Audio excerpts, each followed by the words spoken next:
Welcome to Rogue Reader. My name is James, and I love reading Star Wars books. And I'm Katie Couric. Who is that? She's a news anchor. I grew up Ah, with her. I didn't, obviously. Well, you didn't watch the news, I think. I You wa- were watching TV Land. so today we're continuing our journey of going through the novelizations of the original trilogy. We did A New Hope last time, or From the Adventures of Luke Skywalker, if it's the original. And then today we're doing Empire Strikes Back. Yay!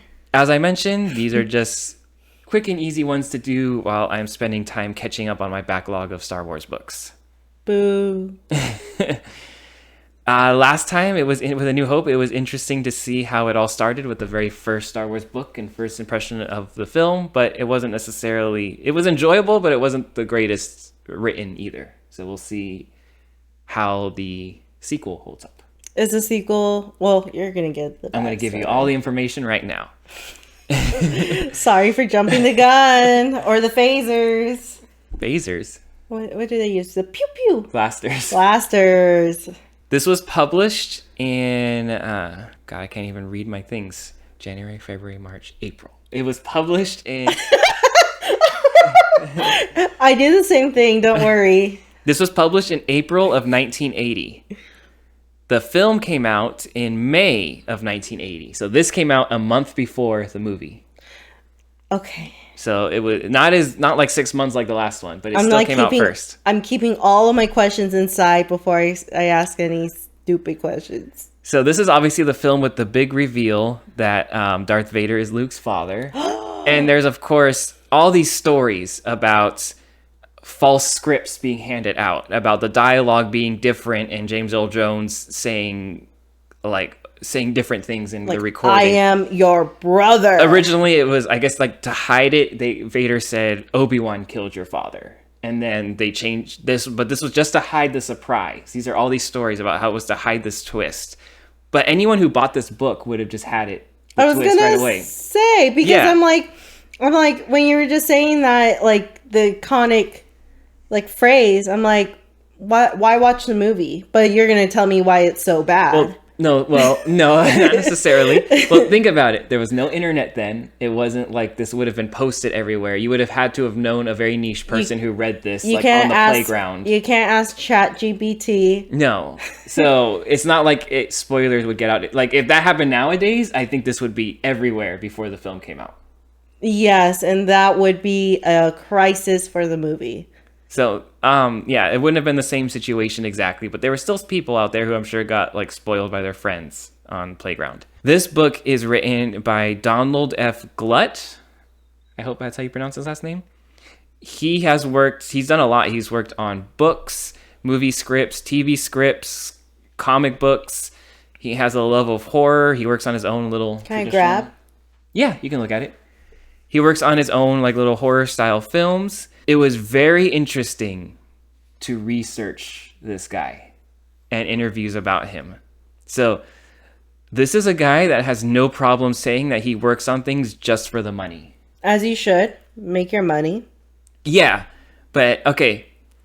So he did work on Star Wars before. He wrote issue 10 of the Marvel comic.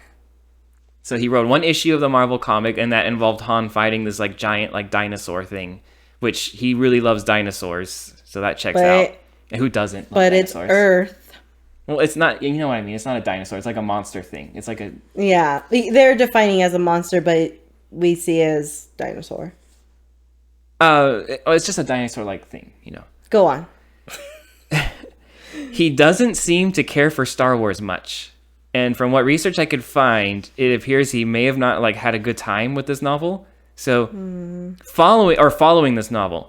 So apparently he called to get the job on the Return of the Jedi novel, but the person like he contacted about like didn't even know who he was. Ooh, that must have stroked his ego. He seems to be a little salty that in the special reprint, George Lucas doesn't mention him at all in the little introduction George Lucas does. This reprint?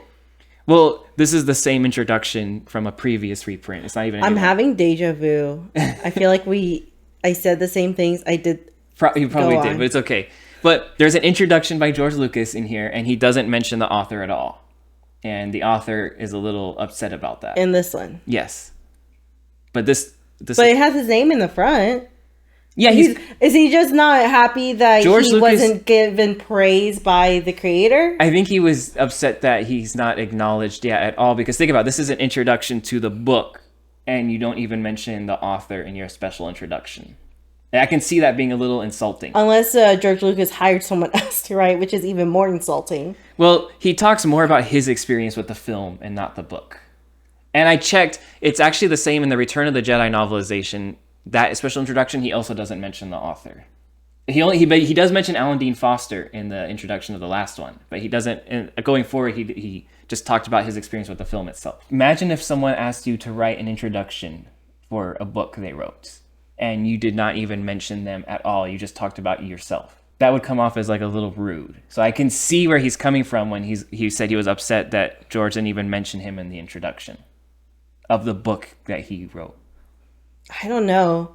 I know it's based off George's script, but I can understand why he might be upset at that. Is all I'm saying. I'm not saying it's necessarily wrong. I'm just saying I can understand. And he's allowed to be upset. Yeah. I'm not saying like it's right or I'm not saying right or wrong. I'm just saying I can see the other side. Like George Lucas, like he's writing about his experience and it's being put in this book. Yeah. Or however ways defined. He's not. Like, he could have wrote about his experience contacting the author, what he liked about what the author did with his story. You know, he could have talked about that, but he didn't. But he also did say he's like in it for the money and like kind of like. Well, let me continue with that. Oh. The author, he also said for years his name was misspelled on the royalty checks he got. No. Oh, that's a legal nightmare. And then he talks about how people would come and talk to him about the film and how like they love the film so much. And he would be like, well, I'm not really a fan of the franchise and I had nothing to do with the film, so I don't really care. And totally different from the other author we were just talking about. In one interview, when someone asked him would he be interested in writing more Star Wars, he said yes, he would be, but only because of the money. And then in another interview, he talks about, and I don't even think it was mentioned he wrote them in this interview, but he was like, he says that he deplores Star Wars movies. And that he also does not enjoy writing. Writing Star Wars or writing novels. In general? So it's just kind of funny to read all this about this guy. Huh. I wonder what he's written then. Someone in one interview asked him, like, you know, for your work on Transformers, G.I. Joe, Land of the Lost, what was your inspiration? And his answer was getting paid. And like he talks about like all these restrictions the companies had, and I was laughing at this one interview because then the guy literally says like, okay, well, it looks like you didn't have a good experience with animations. Let's just move on. Because he was just being so negative. It's just funny. Yeah, he sounds like a delight. But I don't blame him. It's not for the faint of heart to be in this industry. I don't blame him. I'm just used to people like jumping at the chance to get into this world and write for it, and so to find someone who just doesn't care is just kind of funny and amusing to read about. I'll say this though, like it is funny, but it's also not wrong for him to say these things. I'll make that clear though. And he's also said one of his inspirations is he's never wanted to work a 9 to 5, so that's why he does all this different stuff. It's just so he doesn't have to work like a standard 9 to 5 job. So this is his calling. Even if he doesn't necessarily enjoy the thing he's writing or working on, he enjoys the fact that he doesn't have to work like a desk job, and that's why he does a lot of this stuff. Yeah, money is what unfortunately makes the world go around, especially for anyone in any class. And I just happened to stumble upon, which is also a trip, he has a dinosaur museum website where he has a collection of dinosaur things, and oh boy, it's filled with risque girls like barely dressed holding up his dinosaur stuff, like partial nudity, and he has like warnings on his site, like if you're 18, like there's, or you have to like say, but welcome to my dinosaur museum, and it's all these girls like barely dressed holding up this stuff, and like it was like, whoa, okay, what did I stumble into? My brain is like doing a chemical reaction of like, oh my god, he's almost like a degenerate. I think he likes old pulpy stuff where like you had the stuff with like girls like that and stuff, and but anyways, it is an art style, I guess. So you saw the cover already, I already am familiar with this. This was the original cover. This looks familiar because it's been on shirts. I've seen it at Disney. It's just like a poster design, a standard. This was probably the inspiration, But too. most novelizations are the poster. The first one was different because they didn't have the poster yet, I guess, so they just had the concept art. But Did you see the price? Hold on. What price do you think it says? You probably saw I'm going it. to guess like $2. Ooh, $2.25, just a quarter off. How much is this book? Is it still 18? Man, inflation's a wild thing. So yeah, that was the original cover. And they put it in the front too. They didn't even put it in the back. They made sure to say, hey, it's not that expensive to read. Having said all that stuff about the author, yeah, I'm not like upset or angry or anything. And I want to just say right off the bat, before we jump into like my thoughts on the various parts and differences, this is better written than the last book. Thank you for your service, Donald. It feels more like a modern novel than the last one. It's more coherently written. It's still very quick. There's not much introspection, and the scenes still move very quickly next to the next. But it's starting to feel. It feels more like like what you would get in a modern novel than the last one did. The one thing I'll say is we need more cynic people. We need more people who don't like their work to write for it, or to interview. That's Harrison Ford. When he's always so negative, like when that person asked him like what he thought of, like was he a Force ghost or not, he was like, how the hell am I supposed to know what a Force ghost is? Oh my gosh, I love all of his Conan O'Brien interviews when he drops the Lego and he's like, whoops. This guy is basically the Harrison Ford in a writer form. Yes, he just doesn't give a shit what he says. Just to get into the actual like differences in the plot or just things that stood out to me when reading this. Like I said before, I'm not going to summarize the whole thing because it's Empire Strikes Back. But here are just the things that stood out to me. There's actually a scene when the probe droid lands on Hoth where it encounters a Wampa ice creature and it just absolutely like disintegrates it. It's just a little scene I don't know if that was in the original script or not. I'm guessing it was, but it's just a other little encounter that this probe droid has. When Obi-Wan is hanging upside down and he's trying to call the lightsaber to his hand to cut himself down when the Wampa's charging him. Well, and here, Luke actually hears Obi-Wan tell him to imagine the saber in your hand. So Obi-Wan is actually, and Luke's not sure if it's actually his ghost or not. He just hears Obi-Wan's voice telling him, imagine the saber in your hand. Did that not happen? I don't know why in memory that sounds like it's right. No, not in the movie. He just does it and it comes to his hand. You see him thinking, but like the author gives some other context that maybe Obi-Wan's the one helping him figure out how to do this. When Obi-Wan's ghost does show up and he tells Luke, you need to go to Dagobah. I like that here, which I don't remember this happening in the film, but like Obi-Wan tells Luke here, you're our only hope. So it's a nice little callback to the Leia message in the previous movie. I thought that was cool. You're my only hope. When Luke is healing in the Bacta tank, the Bacta is described as being red, and Bacta is like now known as blue. Like I think it's kind of bluish translucent in the movie, but like in all video games and things, there are these little blue canisters. But here it's red, and that could be a script difference. It could just be the author not caring. But there's a reason I say that for a little bit later. I'm excited now, not for hearing the ending, but the context. So when the walkers are attacking Echo Base, the reason they start so far away is because they have to destroy the shield generator before they can land their troops. The shield is like covering it. So they land far away. The walkers are coming in. Their goal is to destroy the shield. In the movie, the general in the walker, he's like, all right, the shield will be destroyed momentarily. You can start your landing, Darth Vader. And then he blows up the shield generator. Here, he tells Vader, you can start your landing. And then before he blows it up, a rebel sacrifices himself and just flies his snowspeeder into the walker and kills them before they can blow it up. Kamikaze. Yeah, but Vader still lands. So now there's kind of a continuity error because it seems like the shield wasn't destroyed. But it's just a little continuity error. So the scene when Luke is leaving Hoth and he's going to go to Dagobah, I don't know if you remember, he tells R2 is like beeping at him and he's like, no, we're not joining with the others. We're going to the Dagobah system. And then R2 is like beeping more at him and he's like, no, it's okay. I'll keep manual control for a while I fly. We see R2's point of view and he's worried that Luke is malfunctioning for wanting to go to Dagobah. He's like, oh my God, Luke got attacked by that Wampa. He nearly got crushed by that walker. What if he's like not doing okay? And so he asks Luke, are you feeling drowsy? Do you have any headaches? And then Luke's like, no, I'm fine. And then that's when he's like, do you want me to fly the ship? And then Luke's like, no, I'll keep it on manual control. So now we have context, or this gave context of what he was saying to him. a little bit, yeah. It did. Can I ask? Yes, you can ask.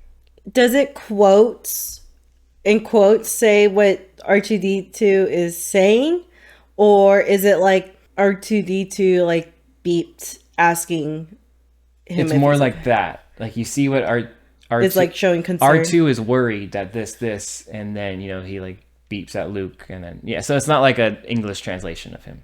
Here's the biggest difference: the way Yoda is described. So the author apparently did not have much context for what Yoda looked like, except early concept art. So in here, Yoda is blue, and he has long white hair that's like kind of parted.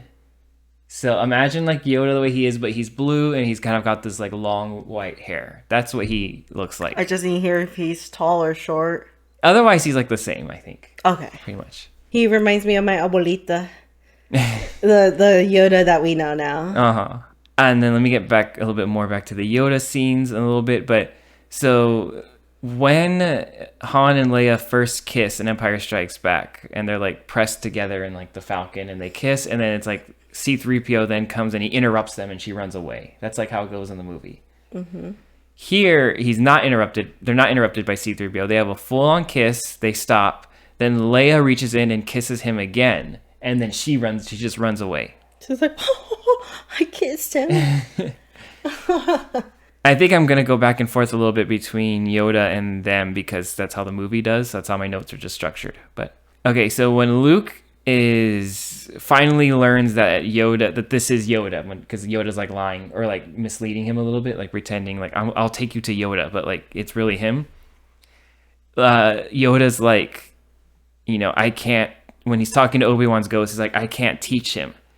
And then Luke, originally he's like, I'm ready, like Obi-Wan, or like Ben, tell him I'm ready. And then originally Yoda has this line.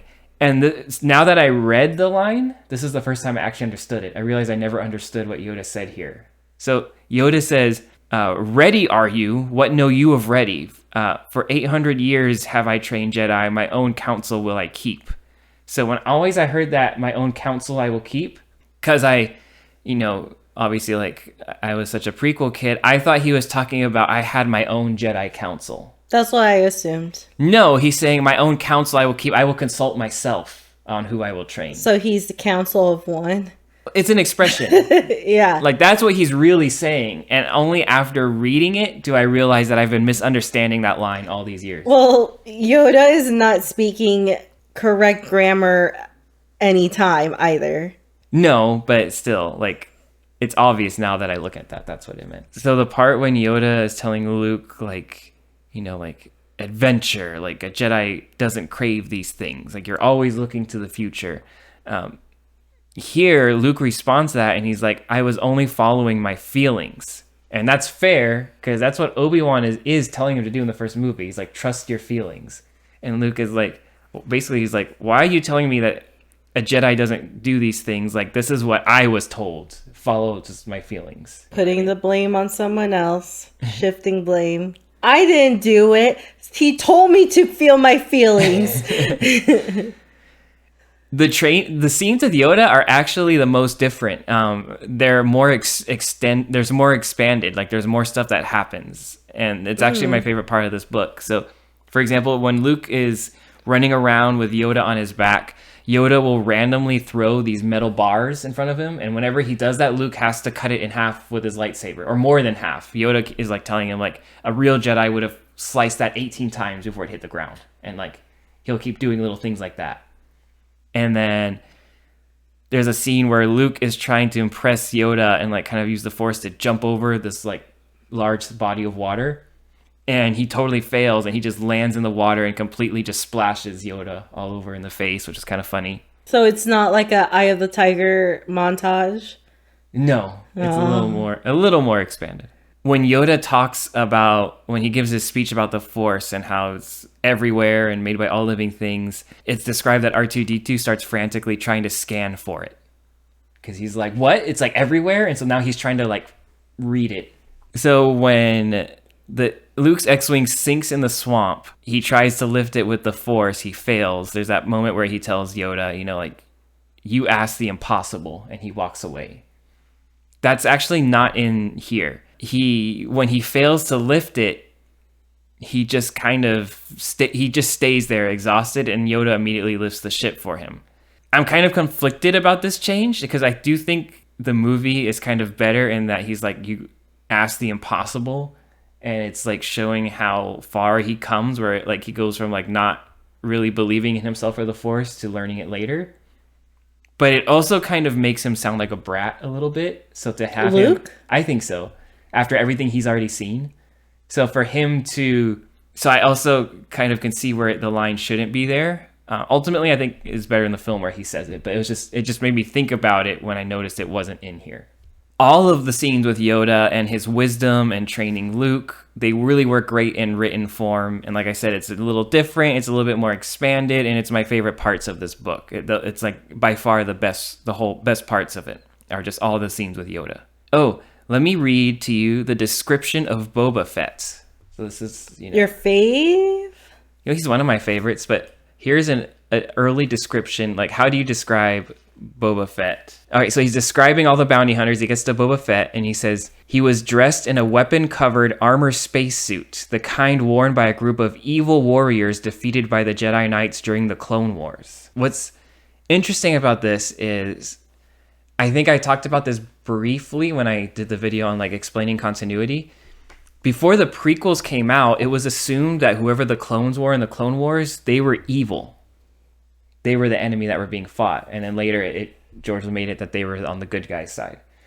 But now I'm wondering, where did that all start? I think it started with this, because this description says that he's wearing armor made by evil people that the Jedi defeated during the Clone Wars. So I think this is the origin of the whole idea that the clones were the bad guys, assumed to be the bad guys the whole time before that got changed. Via mind control, right? No, like I'm just saying, before the prequels were a thing and people had to make their own assumptions about what the Clone Wars was, I think this is the origin of that idea that the clones were evil. And of course that changed later to the clones became the good guys. Then even though they killed the Jedi, it's like the idea that they were intentionally evil. They weren't fighting evil clones part of the war. That's not what it was. But I think that's where this idea came from, which is interesting. And it still ends up tying in later that he's wearing the armor of them, because his armor is based off of clone trooper armor is supposed to be like kind of based off of Mandalorian armor a little bit. So that also works out. May I ask, is there a difference whenever I think of stormtroopers, but you say specifically clones? Mm-hmm. Is there a difference? Look, stormtroopers are not clones. They're just regular people conscripted. In this book, they're stormtroopers. Yes. But you keep on saying clone troopers. No, I'm talking about this quote specifically. I'm getting angry. Okay. I'm not angry at you. I'm angry at my brain because I'm trying. And people who, I don't think you're going to put this on, but if you do, I want you to know, or like people who are watching, I didn't grow up with the specific phrases, timelines of what makes Star Wars in different timelines. It's confusing to me. So when I'm like saying stormtroopers and you keep on correcting it, I'm like, I don't know why you're correcting me. It's just as confusing when you're trying to explain anime to me. So no, there's nothing confusing about a wolf guy who wants to be a girl. Let me break it down. Forget everything you know about the prequels. They don't exist. Episodes 1, 2, and 3 don't exist. Okay. The only thing you know about the Clone Wars is that Obi-Wan Kenobi says in the original movie, your father and I fought in the Clone Wars. That's it. Mm-hmm. You don't know anything else about what the Clone Wars was. Okay. This is the first indication where you got a hint of maybe what was the Clone Wars. And according to this, the Clone Wars was a war where the Jedi defeated opponents in armor that is similar to what Boba Fett wears. Okay. We know now that the Clone Wars was Jedi fighting with armored people against droids. There was an assumption for a long time in the fandom that the Clone Wars, before those movies came out, was a war against evil cloners. Evil cloners? That was the assumption. because we didn't know anything else. The movies weren't out yet. Define evil cloners. Like people who clone? That's it.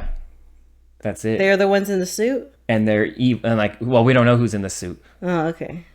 But that's all we knew. And like I said, there was an assumption that the clones were evil. I always thought that started with the Thrawn trilogy, which we'll get to one day and I'll talk about, because there's an aspect of that there. But now I'm thinking that whole thought process started here because of that just one description of Boba Fett. And I just find that really interesting. I think that's the origin of the idea that maybe the clones were evil. And isn't it true that, like, I forget, Jango Fett, his dad, was the blueprint of the clones? Jango was the blueprint. Jango is the dad of Boba. Okay, sorry. Jango Fett was the blueprint. Mm-hmm. So he's like... So yeah, aspects of it were still used. Yeah. It's different, but yeah. There was an idea, like, he's linked to it somehow, like, whether if it's personal exactly. or what. Okay. Exactly. I'm not angry anymore. Okay. There's a scene where Yoda is training Luke, and he's got these like seeker balls, kind of like the training remote in the original movie, that are like attacking him. The little kids? The little kids are training with, yeah. There's a scene where Yoda kind of like has them at really high power, and they knock Luke unconscious, and he like wakes up, and Yoda's just kind of laughing at him, and Luke gets really angry, and he's like, "Okay, I'm ready to do this again," and he's like angry, and Yoda immediately stops the training. And that's what leads to the whole conversation about what the dark side is, and anger leads to hate, and all of that. It comes from that moment, which I think is really cool. Where in the movie, he's just kind of like, Yoda's just telling him, like, randomly. So I like that. It is mentioned that Lando won Bespin in a game of Sabacc. So the famous card game where Han won the Millennium Falcon in and everything, that's now you can play it yourself all these years later, and I even have a set. All originated from the very beginning. That was what the game was. It was called Sabacc. What's the one that you handmade originally before? Oh, Puzzock. Puzzock From Knights of the Republic. But I bought a deck of that too. You know what? I was gonna say Puzzock, but then I was like, no, that's stupid. Do you remember what Boba Fett's ship looks like? The Slave One. Ooh, Slave One. Yes, it was definitely. Hold on, before you say anything. Think of, like, if you're on Blender, the animation site or program. Think of like an orb or a sphere. I can't remember, but like very skinny triangles, top and bottom. Is that at all, or am I confusing it with Ahsoka? I think I'm confusing it with Ahsoka's ship. Are you thinking of this? Yes. Okay. It's like that design, like I didn't realize it looks like a cross now that I'm looking at it. How would you describe it? Say you had to write it. Like no one knows what it looks like, and you have to, in the novel, you have to describe what the ship looks like. Ooh, lowercase t with an orb backpack. I love how the author describes it? What? It's a ship that looks like an elephant's head. I see that. I can see it. Well, the ears are just the only thing, but no, these are the ears and the little. Well, the ears are big and floppy. Yeah, I think that's a fun description. I see it immediately. An elephant trunk and small ears. Yeah, the scene where Luke fights Darth Vader, the vision of Darth Vader in the Dagobah cave, and then he cuts off its head and is his own face in the mask. Mm-hmm. Because that's his daddy. Well, it's his own face because it's the idea that could be him one day. He could turn evil. Because that's his daddy. Oh, you're right. Like you could read that yes. too. There's a lot of readings. You're right. In here, Darth Vader's lightsaber is described as being blue, not red. Ooh. So I'm thinking about that. Was that just an error, or is that like foreshadowing that it's Luke under the mask is his own saber color? Look, I don't want to talk about it until the author's like, yeah, like I just didn't care. But for the sake of this conversation, I would like to think maybe they maintained it blue for the sake of his past self. Well, you were right the first time because someone asked the author in an interview, and he said he just made a mistake and it made it through. And then he literally said, like, I'm not a fan, so I didn't really remember what color Vader's lightsaber was in the first movie. That's as deep as it goes. You know what? I love that you're finding all these interviews. Uh-huh. There's plenty of interviews that people have with authors, but it's interesting where I'm curious, how old are these interviews that you've, is it like all across the year? It's across different To now? years. Some are recent. I think recent because he was releasing like a new film, I think recently. But I don't think I paid too much attention to the date to the interviews. Do you know the ages? Like, are they around our age of people who would ask, or like during that time frame? It looks like they're at conventions and articles for like film Okay. websites. So whoever's just working there, you know. So definitely it's people who are watching him. They're like, I read this book. Like, I can ask him my burning question of Yeah. why did he look left instead of right? Why was it blue? Yeah, that's a very specific nerd question. Whoever asked that. Which they obviously have a flavor of autism that paid attention to all these things. I noticed it. Yeah. Okay. Well.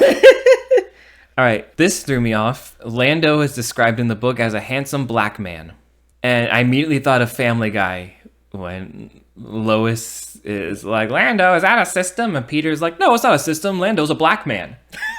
I forgot about that. And it goes back to words you wouldn't use in Star Wars. Obviously, elephant earlier, but in Star Wars books nowadays, they don't say black. They say they're dark skin or brown skin.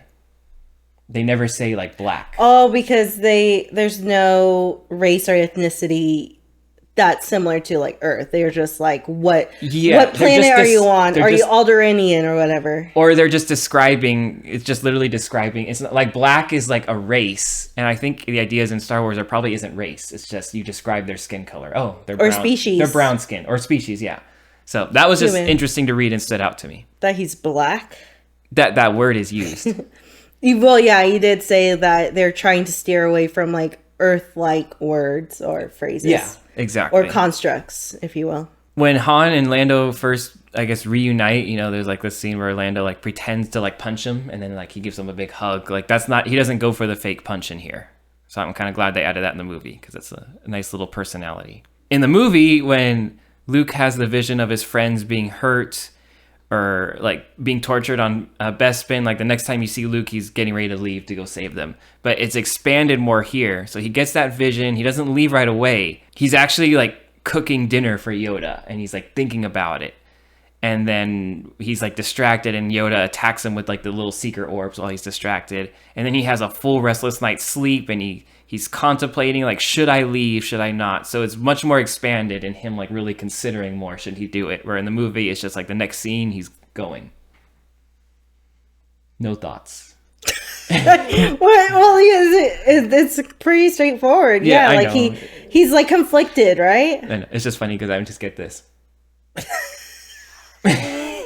Well, it doesn't sound too different from the movie. That's why I'm like, oh, is there a huge difference? Or Yeah, all the extra stuff I just said didn't happen. No thought. Okay.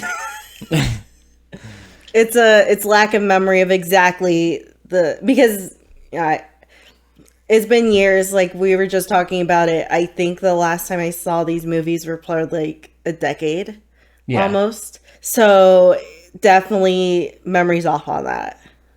I don't know if I've ever said this too. I should be clear. Like, I do this not to like explain Star Wars to you, and like, I do this because I love Star Wars and I just like sharing what I love with you.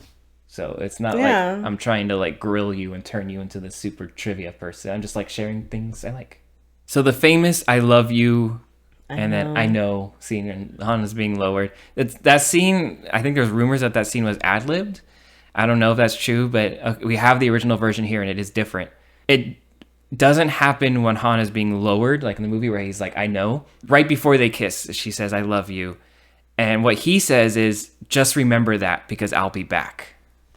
That's the line. I just got chills. I think I know is better. No, it's short, sweet. It's characteristic of him to like not admit his feelings. Saying like he'll be back. It's like, when did Terminator come out? I feel like it's around that time where it's like, I'll be back. You know? That's what I feel like, but I mean, that might be a coincidence. It might, the focus, I think the idea is like, don't worry, you're going to see me again, you know? Mm-hmm. No, that I know is more effective for sure. So in the movie, Vader is immediately like betraying Lando, and he's like, the princess and them, they're coming with me on my ship, when originally they were supposed to stay. In the book, he does say Lando can keep them, they can stay there, but he is going to be leaving troops behind on the city. The scene where Luke is hanging from the weather vane, the Millennium Falcon rescues him, they fly underneath him, and he drops in, and that's how they rescue him before they fly away. Okay. Here, he actually falls off before they get to him, and he's just falling, and they have to like fly under him, and then Lando's able to like catch him as he's falling. So it's more intense. The book is more intense. Yes. See, like that in my brain flows better than what you just explained that happened in the movie. Just the last little thing that stood out to me is that at the end of the book / movie, when they're all standing there and they're getting ready to like, Lando's gonna go to Jabba's palace to rescue Han, and they're just kind of looking out at the stars. Luke thinks to himself that he knows he has to finish his training, go back and finish his training before he goes and rescues Han. Which is funny because that's not what happened at all. Like in the next movie, he goes and rescues Han and then goes back to his training. That's what I was going to ask. I was like, that didn't happen, did it? No. It makes sense that he probably maybe should have finished his training first, but I think the author didn't know what was planned for the next movie. That's it for my thoughts that's the things that stood out to me about this. So I guess just for my final thoughts. As I said, this is a better written novel than the last one, and it feels more like a regular novel, but things do still move really quickly, and scenes do jump quickly. There's more introspection and a little bit more of the characters thinking, but not still as much as you would see in a modern novel. It's an overall improvement from the last book, definitely, and the Yoda scenes are the highlights. I actually think I like the version of all the Yoda scenes here than the movie itself. It's just done so well. So like kind of going through our novelization checklist, why read a novelization, right? Would this be a good alternative if you didn't have access to see the film? I think this would be. During any time of life? Yeah, let's just say there's people nowadays that they can't afford any streaming services. They can't see it. Or I'm glad you brought that up. So we did talk about like the pricing, right? $18 seems unfair for a paperback and I was just trying to look at the page count. 200! Wow. Smaller than the first one. Yeah. And then let me just double check that because I want to be sure there's no 200 exactly. This is criminal. Disney, you should be ashamed. Any publishing should be ashamed. Hold on. It's on brand for Disney. Well, to overcharge? And it's not just that. You see in the books I bought, like Throne of Glass books, and I say this all the time. My Throne of Glass books, they're the originals. They were like $10 or less, and they're paperback. Now, for the same exact thing, just a different cover design, like 100% more. Well, I'm definitely not recommending these versions for people who want to check it out. Like I said, you can get an omnibus of all of them for like $12. There's an omnibus. That's actually really nice. And I'm sure you can find cheaper versions of this too online. But these versions are not worth it just for that fancy cover. Or like I already said, Libby app or your local library. Yes. It's totally free. Definitely go check it out. Your taxes, unless you don't believe in paying taxes, your taxes pay for this. For access for this for free. But no, sorry, I did go off a little tangent. That's okay. Would this work as a good alternative to the movie? Yes, I think it would. Mm-hmm. I think it's a good way to stay in the world a little bit more. If you're interested in... Okay. If you're interested in what characters are thinking, there's some of that, more than the last one, but especially it's still not... R2-D2. Yeah, it's still not a lot, but there's more there. Does it provide more context on plot points? A little bit, not really. It definitely expands the story when it comes to the Yoda parts. And even though it's 200 pages? The Yoda scenes are all a little bit bigger and expanded. So I would say yes, his training is a bit more expanded. What, is it like a course of 50 pages worth? I'm just saying it's more than the movie. Okay. So yes.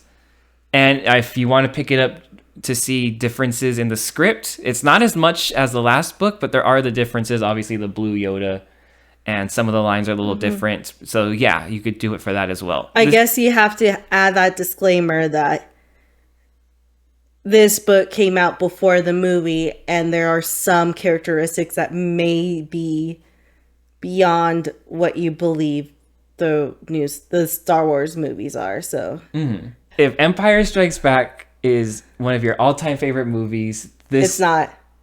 I'm just speaking to the audience in general. If this is one of your favorite movies, this is not a bad way to relive that story. This would be a good time. For 200 pages, all the information you did give me, I admit that alone is probably very juicy, and I did not expect it to be 200 pages. I didn't remember it was 200 pages, so yeah, it definitely flew by reading it. Well, it flew by because you were reading in like a day, probably. How long did it take you to read? I read through all three of these pretty quickly. I don't remember exactly. But much quicker than other books. Because there's sometimes I've seen you read books that are like 400 plus, and like the High Republic you have it for book. like 2 weeks. Yeah, the High Republic book I'm reading right now is like close to like 500, I think. Yeah, and you're reading it on and off, where like this is specifically for the podcast. You want to get it done. And I can't imagine like you reading this and taking all the notes and interviews. I was able to do all of that super fast. Yeah. But yeah, it's a better written book than the last one. It's a good time if you really like the movie. If any of this sounded interesting, I think you'll like it. Well, that's it for this episode. Next one is the last of the trilogy, Return of the Jedi. But everyone's favorite. Yeah, is it? I was hoping you were going to back me up on that. I assume it's everyone's favorite. This movie is everyone's favorite. Return of the Jedi was the first one to have some like controversy where not everyone liked it. Really? They didn't like the Ewoks. Okay. Anyways, have a good day and may the Force be with you. Bye. Thank you for watching or listening to this episode of the Rogue Reader podcast. If you enjoyed it, please give it a like, subscribe for more content, and share to any other Star Wars fans you think might also enjoy this content. Thank you very much.